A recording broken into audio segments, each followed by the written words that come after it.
At Lakeview, we like to create opportunities to build community and connect with each other. And what better way to do that than to share a meal with each other? So today, following the service, stick around, have lunch with us, and connect with someone new. Lunch is by donation, so we'll see you then. We're working on a special project for Good Friday, and we're looking for the following talented people to help us out. A DJ, someone who can read Braille or knows somebody that can read Braille, a carpenter, and a couple of electricians. So if you're interested, email me at joe@lakeviewchurch.com.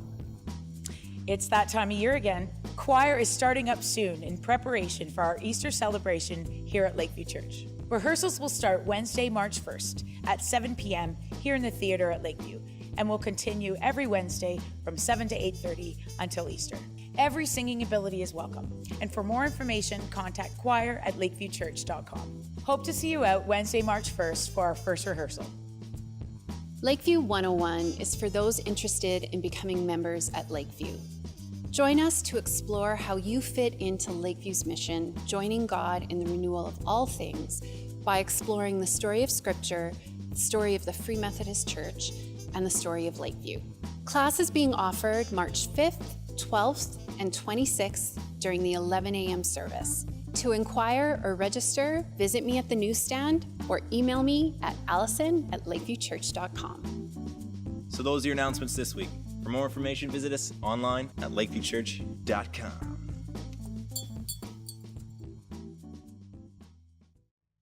Well, good morning. Hello again. Good to see you. I'm going to invite the ushers to come forward this morning. Thanks so much as you continue to be generous and give and worship through your giving. Good things are happening in our community, and you're definitely a part of it. And to sort of mark that, I want to do a couple of very quick announcements.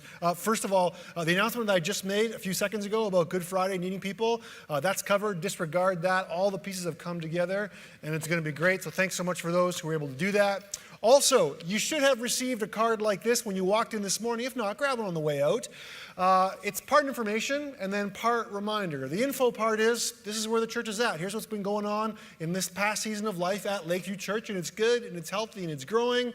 But it doesn't stop there, so can you please pray and continue to pray for what God is doing in us and through us as a community. So grab one of these cards as a reminder, put it on your fridge. If you're not the fridge type, or if you have a fridge like mine that's not magnetic, here's another option for you.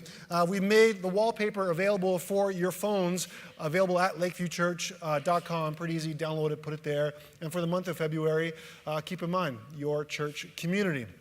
Also, I mentioned last week, and I'll say it one last time here this morning, if you've been tracking with us through this series in Leviticus, you know that we're about to hit some of the verses that deal with homosexuality, and we want to engage that in a thoughtful, intelligent, and Christian way.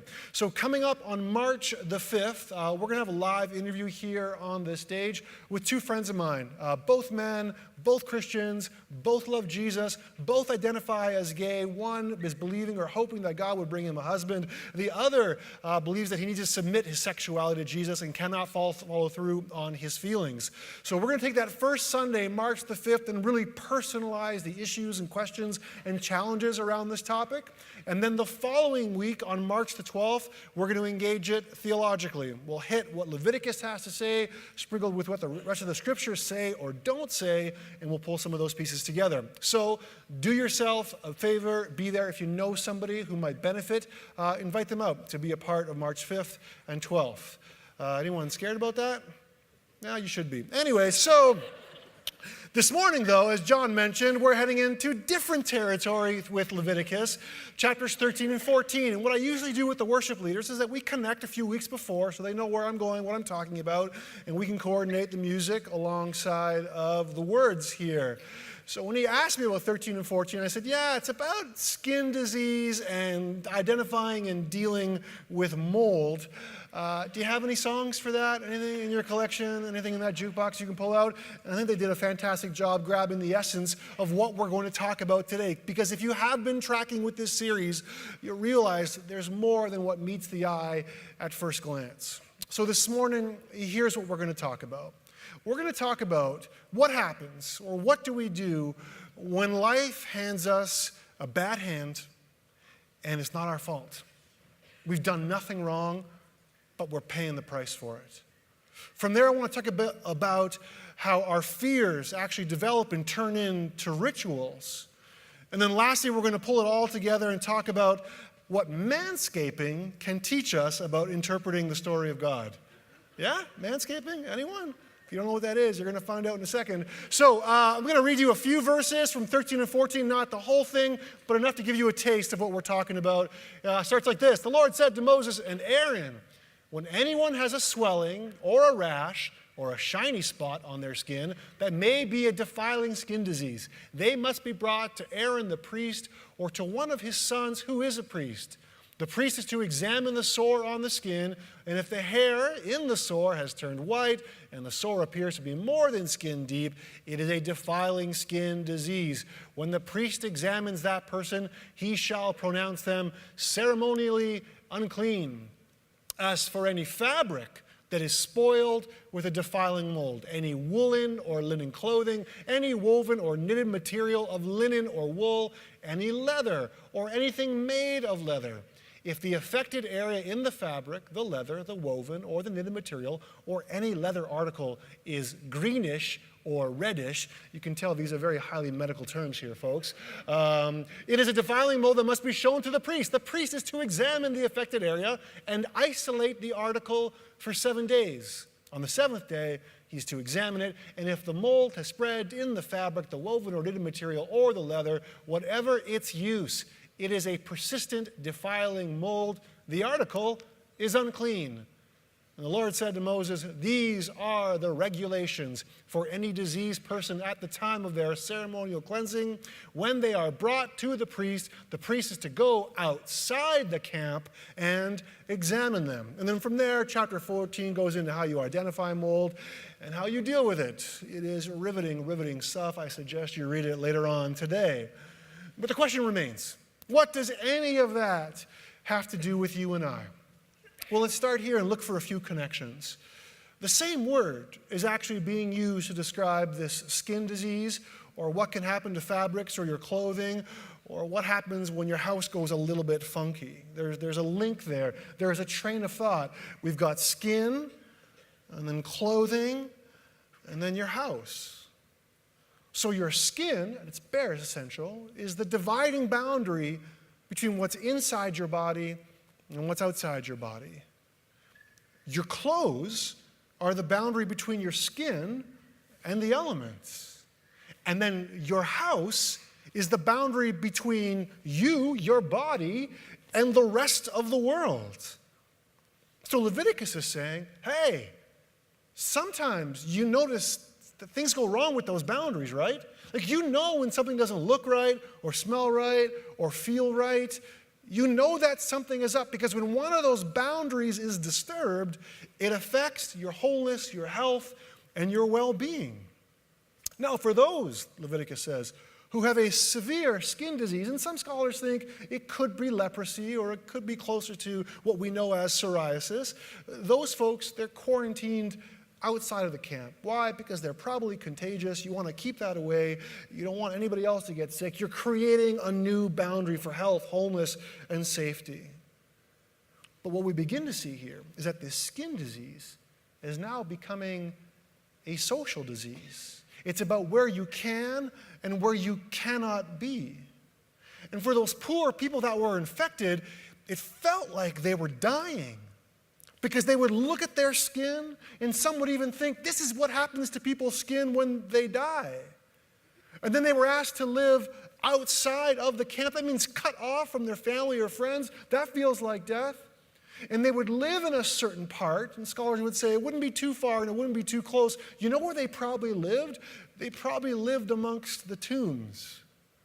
So they're cut off from their people, their body seems to be decaying, and they're living in a cemetery.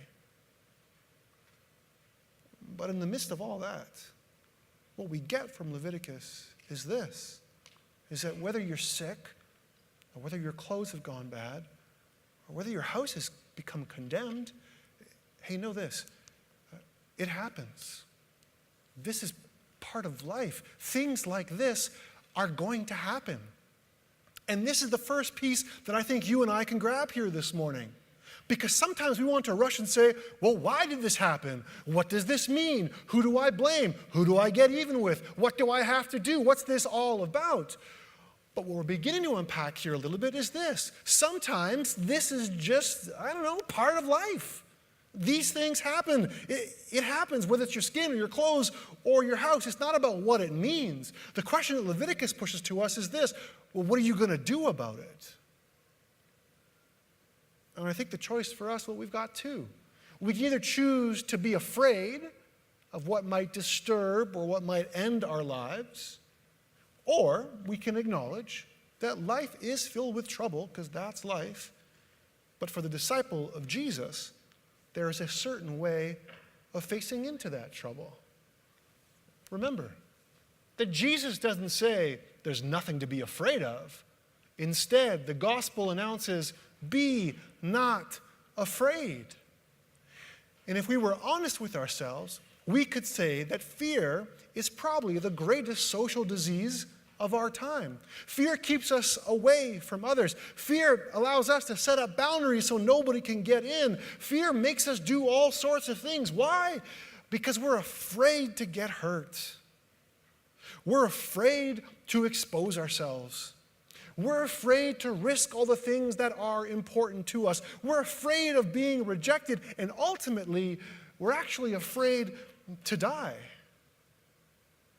And even when, honest to goodness, you know better, even though you've heard the words of Jesus a million times, even though you've memorized them, even though you have tried so hard to believe that what he says is true, fear has this way to creep right into the cracks and grab a hold of us, because fear is impervious to data and information.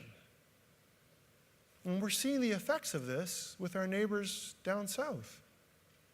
Regardless of what your politics are, when fear takes hold or when fear is used as a weapon, facts and data go out the window. And when facts and data go out the window, fear takes over and we lock into some sort of strange survival mode where we become extremists ourselves. But we don't get any of that in Leviticus 13 or 14. There is no sense of panic. Fear is not the primary motivator. The data says something's not quite right. It doesn't look right, feel right, smell right. Something's not good here. But how are we going to deal with it? Leviticus is asking. And how did they deal with it? Through rituals.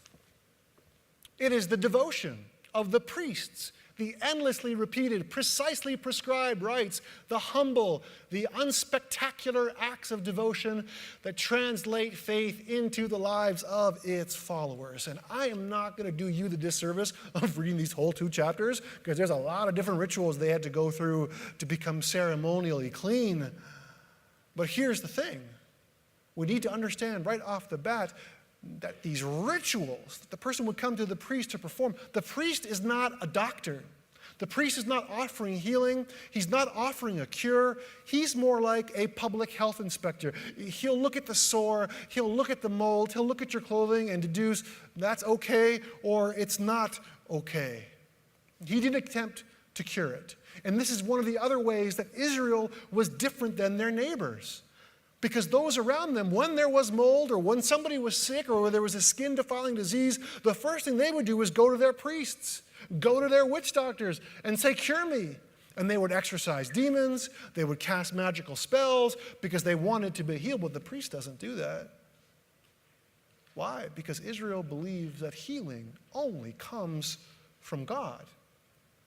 And for those who are followers of God, we don't rely on witch doctors or folk medicine.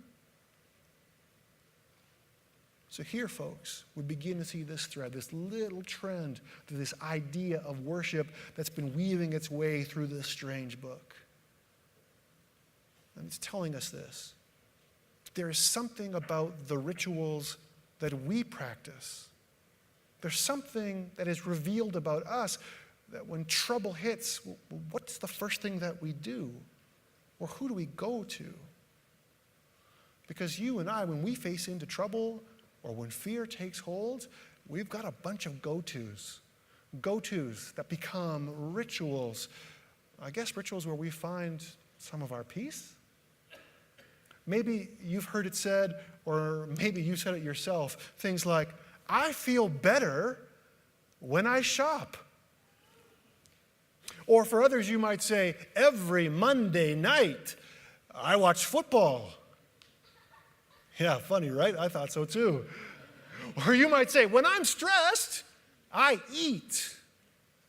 Or if you're like me, this is what I end up saying at 9 or 10 p.m. at night usually. Just one more email. Just one more piece of work. One more little assignment. And if I just do it now, then I'll get ahead and everything will be okay. No, hear me out. Things like shopping and eating and sports and work, those are not evil things. But we give them authority when we ritualize and when we use them to find our peace, our self-worth, our purpose, our meaning, or when we use them as a means of escape. So Leviticus says to them and to us this morning, show me your rituals and I will tell you who has authority in your life. Show me what you love, Leviticus says, and I'll tell you who you worship. Leviticus says, show me how you face into fear and I'll tell you who you actually trust. Leviticus says to you and I, when life hits the fan, when stuff just happens, whose story will you believe? And who will you hold on to? Are you going to hold on to God? Or are you going to hold on to something else? And as humans, we are awesome at inventing that something else. In fact, marketers have been doing it to us for years. Check out this ad from the 1920s. Halitosis makes you unpopular. You got the poor girl there with her haircut and curls and pearls, and obviously her beau is dancing with her best friend. You know that's what's happening there, right? And her back is turned and she is so sad. Why? Because she has halitosis. What is halitosis? Oh, bad breath. You know who told you that? Listerine did. Because here's the thing, in the late 1800s, Listerine was marketed as a product that killed mouth germs. But it wasn't until the 1920s when they took this obscure Latin term that had something to do with bad breath, and it sounds really medical, and they put it into their advertising campaigns and said, if you got bad breath, you're not going to have any friends, and all of a sudden, the product took off, and here we are nearly 100 years later, and I said halitosis, and you knew exactly what it was. Essentially, they made up a problem, they made it sound really official, and we believe them. Let me give you another one here. Right here before you is the 1975 Chrysler Cordoba. You got to roll your R's on that one. It's very Spanish sounding. Look at that Spanish looking man there. Thick eyebrows, nothing wrong with that. Look at that nice collar. He's got his T-top down. He is ready to go. Night on the town. It's the mid-70s. Maybe some of you remember this because you were there. There's a bit of a grass crunch. Automotive industry is in the tank. This is also affecting Chrysler. So Chrysler has to do something to boost sales. So they invent this new car, but they say, we can't just deliver it like we deliver every other product. There's got to be something in the advertising campaign that separates this from the other automobiles. So what do? The clincher for the whole marketing campaign is what? Fine Corinthian leather. Who said that? Yeah, did you actually have one? But you wanted one, absolutely, right? Fine Corinthian leather. There it is. You know what? As exotic as it sounds, as mysterious as it sounds, as luxurious as it sounds, do you know where fine Corinthian leather was actually made? New Jersey. They made it up. They made up this word. They made up this product. It was totally done in a room full of copywriters. But you know what happened? Chrysler's sales more than doubled in the year 1975. Again, they make up a story and we believe them. One last one. In 2003, a new term was coined. The term was manscaping. And if you don't know what manscaping is, it looks a little bit like this right here. That's going to leave a mark, by the way. You're going to remember that before you go to bed tonight. This is what's going to be in your head before you close your eyes, right then and there.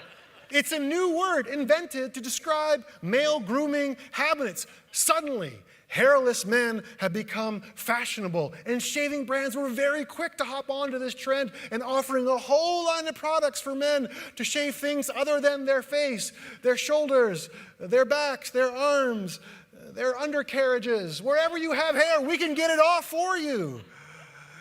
And today, manscaping is serious business. Gillette just ran a study, and they said that over 70% of men shave a part or clean up a part of their body that is not their face. So look down your aisle real quick. Odds are one of those dudes, don't look at me. I didn't say it was me. I'm not part of that equation. Or am I? Regardless, they made up a word and we believed it. And this is the exact same thing that's going on in Leviticus 13 and 14. It's exactly what this part of the book is butting heads and locking horns with. Leviticus is combating the false stories of its day. Stories like, if your house has mold in it, do you know who put it there? Demons. Demons put it there. But Leviticus says this, that the Lord said to Moses and Aaron, when you enter the land of Canaan, which I am giving you as your possession, and I put a spreading mold in a house in that land, the owner of the house must go and tell the priest, I have seen something that looks like a defiling mold in my house. Wait, what? What? God put the defiling mold? Why did God put mold in that house? No. Remember, why is not the question that Leviticus is answering. Leviticus is about, it happens. Think of it like this, that God is the creator of everything, including all sorts and all kinds, every kind of mold. And Leviticus is saying, if your basement is damp, and if it's been damp for a long period of time, there's a great chance that it's going to grow mold. Why? Because that's just the way nature works. Demons didn't put that there. God put it there. That's the true story. The truth, or the stories of the day, in the times Leviticus said things like this, that if you're sick, the gods must be punishing you for something. But nowhere in Leviticus 13 or 14 is there any mention of punishment or sin or blame for anything. The stories of the day during the times of Leviticus, people thought and believed that if you had a skin disease, it was an indication that you had been rejected by the gods, which means everybody else should reject that person as well. But Leviticus is saying, no. Quarantine them, wait until they heal, and when they're better, welcome them back in with open arms. The popular belief of the day was that this skin disease could be spread through bad breath, halitosis. Maybe that's where it actually started. Or there were thoughts like, if your clothes are moldy, obviously you have sinned. There's some sort of defilement in the camp. But once again, Leviticus makes no such connection of cause and effect. So what does this mean for us? Again, it brings us back to the rituals that we practice as Christians, our acts of devotion.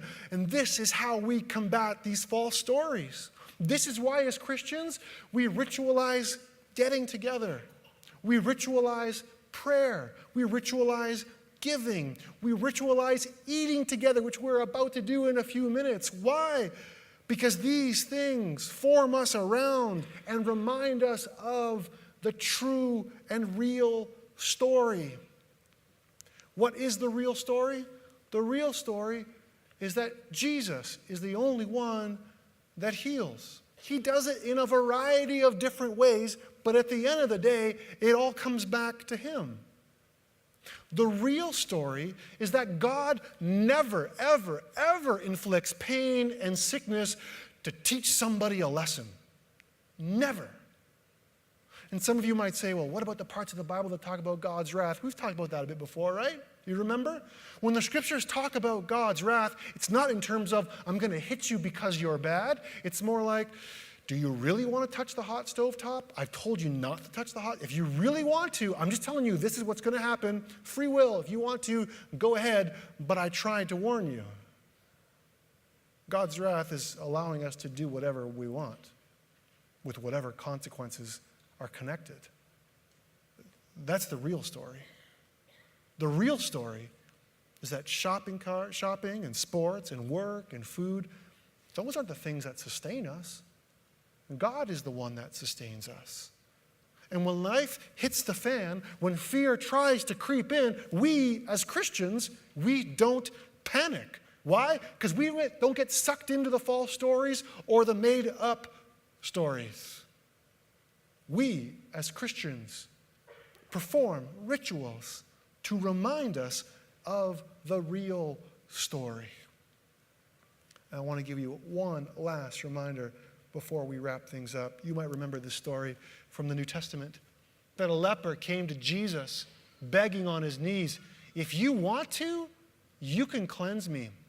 Deeply moved, Jesus put out his hand, touched him and said, I want to be clean. Then and there, the leprosy was gone. His skin smooth and healthy. Jesus dismissed him with strict orders. Say nothing to anyone. Take the offering for cleansing that Moses prescribed and present yourself to who? Oh yeah, the priest. This will validate your healing to the people. Prior to this, Mark says that the leper catches up with Jesus in the town, so already we know he's in a place where he is not supposed to be. Yet Jesus, despite all of that, through word and gesture, makes him whole. And then what does he do? He says, go to the priest. Go. Show him that you're okay. He's the health inspector, remember? Allow him to validate and authenticate your wholeness and healing. And I think that, friends, ties together everything that we have talked about this morning. That whatever exclusion the leper had previously experienced was over now. Because Jesus healed him, made him whole, restored him, reinstated him to the group. And if you stop and think about it, is that not your story and my story as well? For those of us who identify ourselves as disciples of Jesus, do we not know that Jesus found us? That Jesus made us well? That Jesus looks at the broken pieces of our life, whether we committed it or whether it just happened because life happens, Jesus makes that well. He makes it right.